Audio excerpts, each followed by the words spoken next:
Sometimes, if you want to find out what's really happening, you've got to get out there and look. I'm Emma Inch. I'm an award-winning drinks writer and former British Beer Writer of the Year. Back in March 2020, the world changed for everyone, and when the pandemic struck, the drinks industry was one of the sectors worst affected. After spending a few weeks following the unfolding crisis from the safety of my home, I decided I wanted to see for myself how drinks producers were managing at this incredibly difficult time. So I packed up my other home, my motorhome, and I hit the road. And what I found are stories of resilience, creativity, innovation, and ultimately, survival. Come and join me on my journey. I love visiting breweries. The smells, the noise, the heat of brew day. But over the past couple of years, I've come to love visiting orchards just as much. Cider's had a bad press over recent times.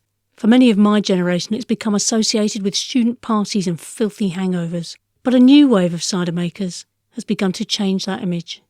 Over the past couple of decades, a fine cider movement has been building and producing quality cider to be savoured, enjoyed and celebrated. And a few years ago, Little Pomona, founded by Susanna and James Forbes, took its place at the table. And in the heart of the Herefordshire countryside, in the midst of a global pandemic, they threw the doors to their tasting room open and showed the world the kind of welcome you can only get from the cider community. Hello there, how are you? I'm good, but how are you? We're fine, thank you. We're just getting ready for harvest. In fact, we've started really. The Perry pears have arrived, so we're right into the thick of it. So everything is going on everywhere and we're watching it all, but we know that what we have to do is just get going with the fruit and start making cider and Perry again. And you're here, we're here at your cidery, but this is quite new, this venue, isn't it? Yes, it is. So Little Pomona began 5 years ago in the garage of our little house about 7 miles away in Thornbury, and we didn't start selling till 2017. But to grow, we knew we needed a little bit more space. So we managed to get a grant, we took in a bit of investment, and we were lucky enough. James had met Will Kirby, the farmer here, and he said yes to us putting up our new cidery here. We finished it literally this time last year. So just as harvest was beginning, we were finishing bringing in the final tanks and that sort of thing. So we only opened the tasting room though, 1st of August this year. So that's all been a bit new, but we've had really lovely support. The shop opened in May, and what's been lovely is that because people can come and buy not just bottles but growlers, so fresh draft cider, it's been people have come in and they've chatted with us. We've had a real mix of locals, which has been wonderful, meeting them, but also a lot of glampers. We happen to also be, the farm also has Brookhouse Woods, which is amazing cabins and glamping. So we've met a lot of different people, which has been just wonderful, I have to say. And you were telling me about the tap room is bringing in people who perhaps have never had cider before. Yes, I would say at least 50%. Obviously it varies on whatever day it might be, but that's been, if you like, the most exciting part of taking cider further, because they're here because they're on holiday, they want to experience something.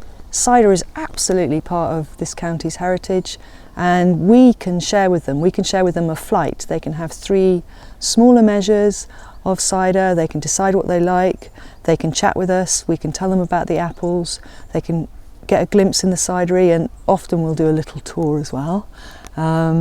And then I won't see James for at least half an hour because the chat gets going. But that's been really, really fun. We've had so many nice responses.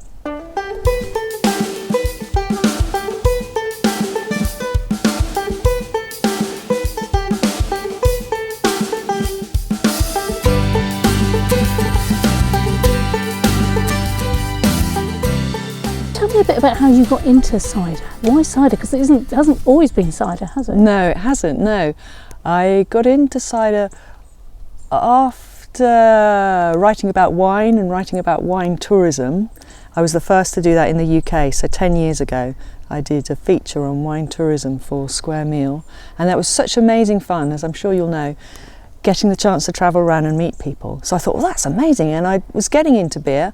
I'd worked at Odd Bins, so we get to try some good beers, and so very kindly, Camera's Beer magazine commissioned me to do beer and cider tourism. And so little did I know when I started going around the country that I would then become fascinated with the sort of cider culture that we found in Herefordshire. And then when the next year, James and I, we took a busman's holiday, I'm sure this will sound familiar, and he came and he met some of these key people like Tom Oliver and Mike Johnson, but it was when he picked an apple off the tree and he tasted it that he began to realise the potential that was there that we weren't seeing elsewhere. So we thought, let's have a go. Let's see if we can make some cider that, you know, we can enjoy with food, but that reflects the complexity of the amazing variety of apples. And tell me about the kind of ciders that you make here.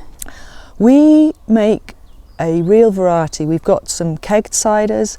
We were the first to keg condition, and what's nice about that is that's a natural sparkle. So we do that all the way through to champagne method ciders. We haven't got one of those on at the moment because the next one won't be ready till 2022. It takes a lot longer. But we also do some pet nats. We will either work generally with blends. Our home orchard blend we call Old Man and the Bee, in honour of Mark Murray, who planted our orchard. That one has all 4 varietals from the home orchard. That one doesn't see any oak. We also have an interesting barrel maturation programme. Art of Darkness is the series that comes from that. And also we do some quite exciting things with other fruits. You can't call them cider, but we call them Do It Puritan, and we've had a damson one, we've had a quince one. So all the time we have a natural method. It's naturally fermented, generally spontaneously fermented, through to dryness or through to the natural end of fermentation, and we just sort of work with the fruit. So the last thing, we brought some amazing sour cherries, and so that's the latest experiment that's actually on the racks, because what we didn't know, and as James will say, we're trying things for the first time, quite a lot of sediments being precipitated, so we'll have to work out what to do. So we might have to disgorge it like you do with champagne. You might have to freeze the neck and let all the sediment collect at the bottom and then let it shoot out and recap it. So we're carrying on experimenting, I would say. And part of that experimentation, you were saying the first people to keg conditioned cider. Yeah. Tell me about that. We love going to pubs. That might not surprise you. And sometimes, well, we always wanted to have our cider in pubs, but we didn't want to artificially carbonate. So James thought, well, why can't we condition in the keg? And I don't know why it hasn't been done. Maybe it's because, again, it's a live process and you have to be very precise in what you do to make sure it works, to make sure it doesn't, over carbonate. But if you can do that, what that means is that along with the fruit flavours that come through, and you can get a natural finer sparkle, so it livens up. They vary. Again, we'll do different blends. So I think that's the other thing. I often say this, nature is in charge. It's kind of what is out there, what we can choose from. They give us the palette of colours that we choose from. So we called it root and branch because we wanted to rethink, sort of root and branch, how keg can be perceived. You can have amazing quality ciders and perries, as I'm learning, because our friends over at Ross and Y have put a perry and they keg condition that. So I can't wait to try that. I think what you're going to find is that the smaller bubbles convey the flavours in a different manner. So it's another journey.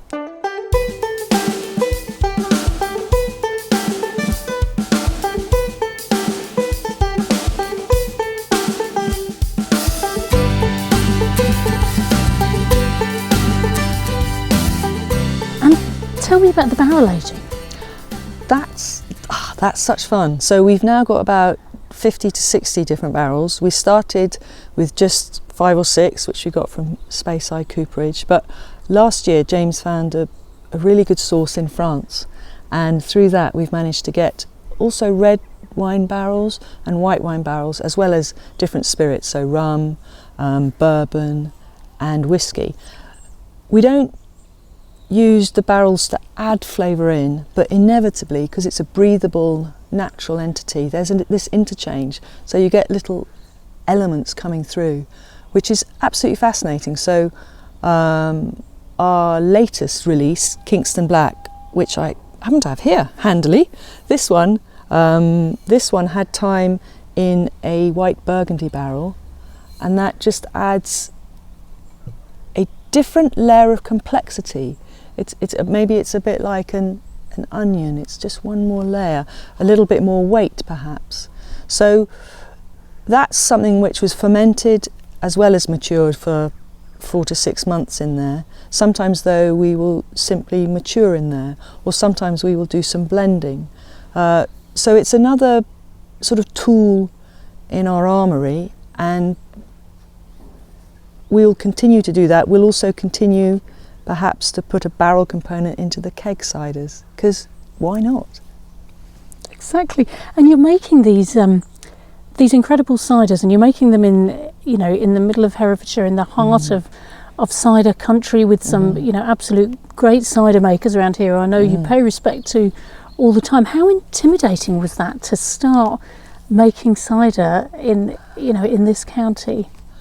It was exciting, and it was always fascinating. So initially when we got here, we found the orchard after 2 years of looking, and we're walking through it with the previous owner, and we're saying, well, what do you do with the fruit now? And he says, I sell it to someone, I don't know if you've heard of him, Tom Oliver. So it was like great, because yes, we'd visited him. Yes, James had actually just done a project with him for Oddbins, so we sort of worked together. But what that meant, for example, was that the first year, when we're just harvesting and we're just making a small amount, and we had a reason to go down to Tom's again. Everyone's been so welcoming. Everyone is really busy. That's what we find with cider. The margins are so small that either you're doing it as a second job, or you're really, working hard, you're really, running fast to stand still. But the chance to go and ask people when there's something happening that you don't understand, it's absolutely amazing. So we've been inspired by the chance to be here, that's for sure. And we've really appreciated it when they've come to see us as well now, which is rather fun. We were really happy to become members of the Three Counties Cider and Perry Association, and that really does. The majority of its members are small, so they're like us, they're just beginning. But it also includes, the bigger guys like Weston's is in there, Dunkerton's and stuff. And that's been a really great way of meeting and networking, because everyone's so busy, but this gives us a focal point, even if more recently it's all been on Zoom. Well, exactly. I mean, but sitting here in an orchard, and even driving through the beautiful countryside here, you could be forgiven for forgetting about a pandemic. Yeah. Being somebody who lives in a city and sort of being aware of it all the time. Yeah. Then you come somewhere so beautiful and rural and almost untouched. Yeah. How has it been here with the pandemic? With the pandemic going on, it has been a real challenge. That's absolutely for sure. We've had to change the business model. We've had to bring things through sooner than we were going to. But I think we're emerging okay out of it. But if I explain some of the changes that we did, the digital world has always been our friend, I would say. And so I'm just going to wait for this. I think it's a glamper going down the road. So the digital world has always been our friend. Social media, it's like a wonderful conversation, and we began that as soon as we did begin. But what we did was we went online sooner with our online web shop. We would have done that maybe for this Christmas, but we brought it forward. We developed our cider club, which has meant that nearly 50 people have kindly invested a little bit with us, just 25 quid for the year. But what that means is they get news of the first releases, and they also get a discount. But it's been amazing for us to have that support. We evolved what the tasting room was going to be. It was going to be sharing benches, but that wasn't going to work. So now we've got bespoke barrels that Blair has amazingly transformed for us. I guess maybe more significantly, we've done a lot more in the digital sphere. We have spent a lot of time making videos for people who want them. We were delighted to help Camera out with that. And then the other thing we've done is working together more. So the Discover Cider campaign is a chance for 34 of us cider producers to share things wider. I'm also helping, for example, Visit Herefordshire literally is launching this week its Apples for Autumn campaign. So we're helping them share the story so that as many people haven't been to Herefordshire, we need to share, we need to promote, we need to tell people about it. So it's been very different like that.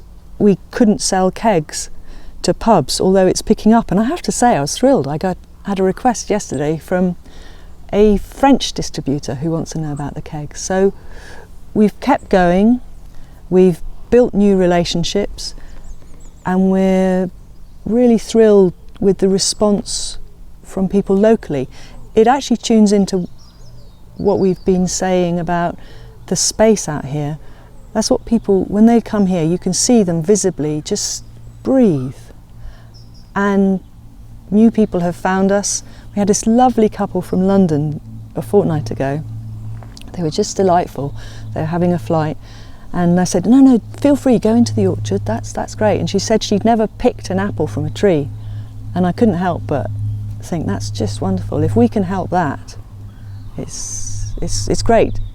Orchards have way more benefits than simply providing us with apples. It's kind of, they help us. Just walking in an orchard, you calm, your feelings of calm. It's like, I don't know, it's a mindfulness playground. It's lovely.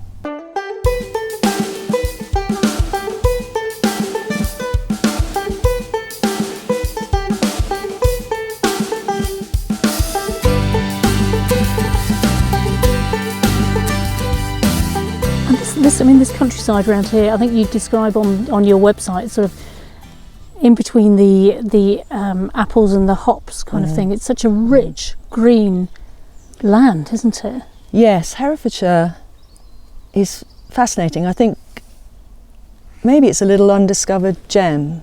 It's apparently the UK's most rural county, England's most rural county, and maybe a lot of people have travelled through it on the way to Wales.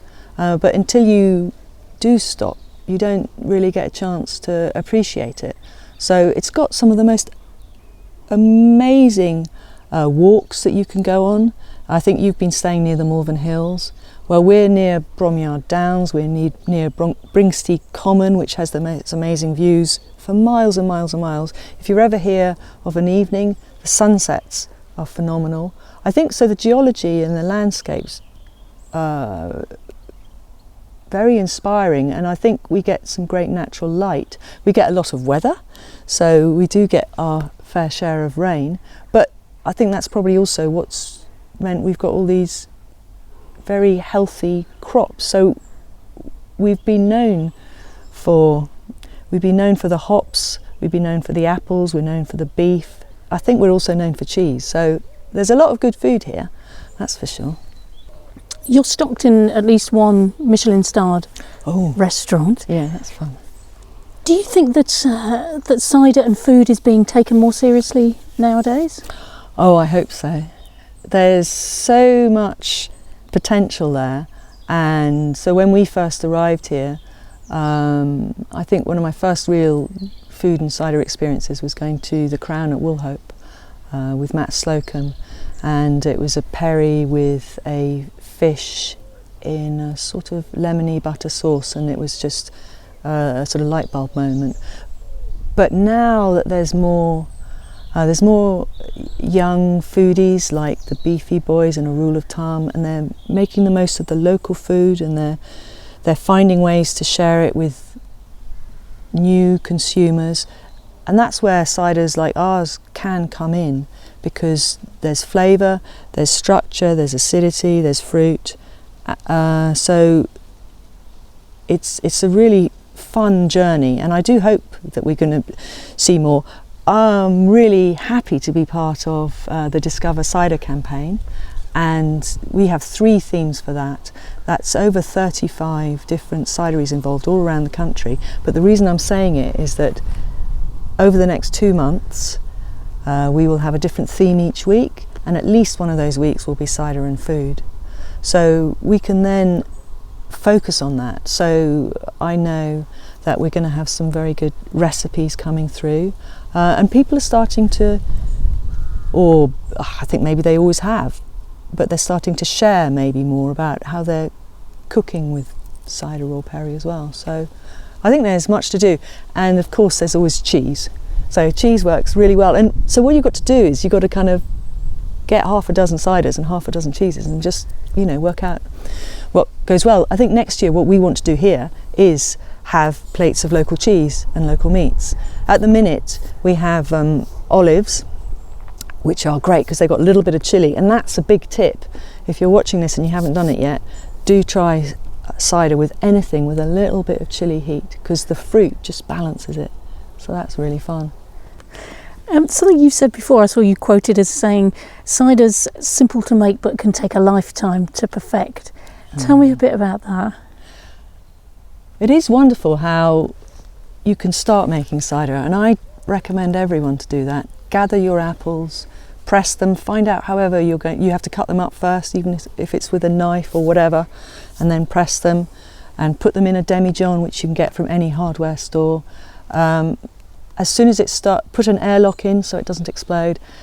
As soon as it starts fermenting, you've got your protective CO2 barrier so that it can carry on fermenting. As soon as it stops fermenting, make sure no more oxygen gets in there, and then you're making cider. That's how it's been made for millennia. Once you've made your first cider, you'll find out what the blend of apples has given you, and if it's dessert and culinary fruit, that's great. You might find, because it's fermented all the way to dryness, because that's the difference between apples and grapes. Apples ferment all the way through to dryness. So it might have got to 6 or 7, maybe more %, but that's natural. You don't have to have a pint of it, just have a small amount. So that's how it begins. But then there are so many different varieties, Emma. There's hundreds. There's certainly dozens that you can easily get hold of. They each have their own nuances. And so you're working with nature for sure, but then how best can you let the apple speak? Is it that you put it in an inert container, or is it that you let it breathe through a barrel for a little while? Do you add something else in? What about those damsons that are also part of the hedgerow? Do you want to introduce some of that? How much will you introduce in? There's so many questions, and we haven't even started about perry. So we do that's why we get so excited about harvest.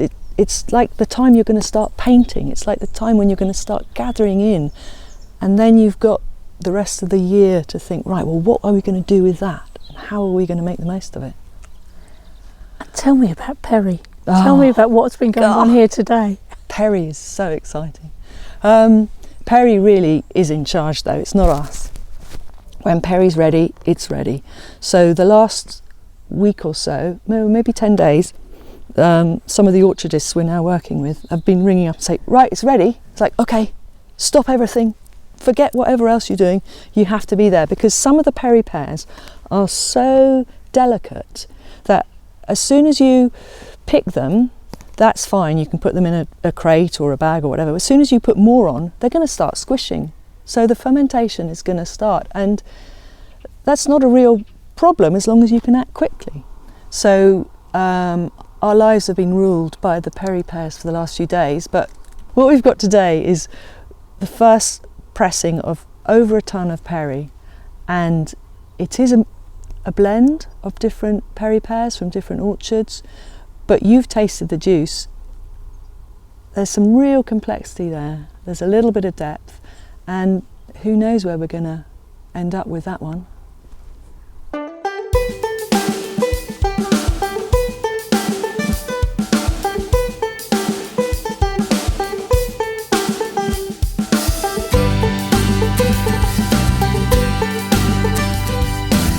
And I mean, it sounds like a strange question, but given that you have made changes because of the pandemic, is there any way in which the business has moved on, or there's been some benefit in making those changes? I was thinking about that, and I think because we've spent more time creating things for the web, we've been able to reach further.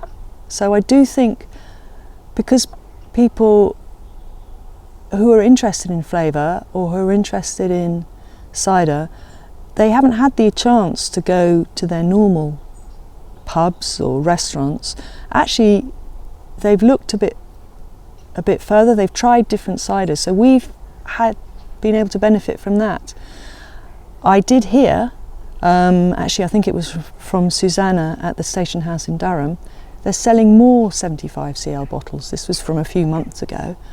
So I think people are beginning to evolve their ideas. So sharing bottles are coming through. So I think if we can help people discover cider, if we can help share why these ciders are worth looking for, I think it's actually the consumers that are going to drive the revolution.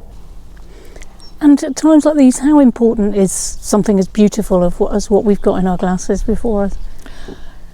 It is like a treat, because you've got lovely flavours in there, you've got something which you can relax with, you've got something which you can enjoy with food, you've got something you can share.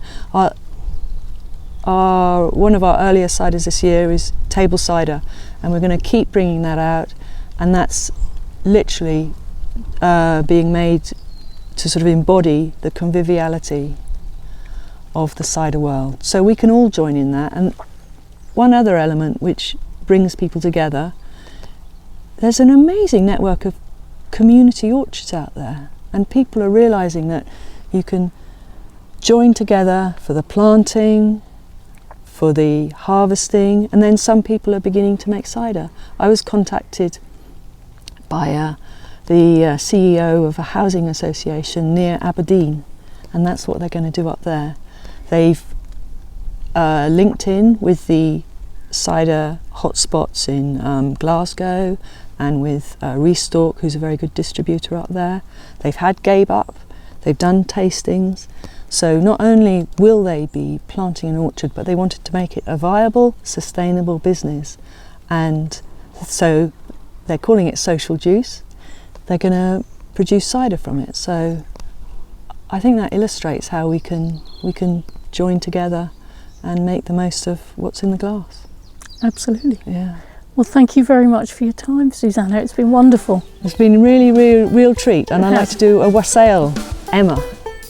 Wassail. Cheers. Wassail.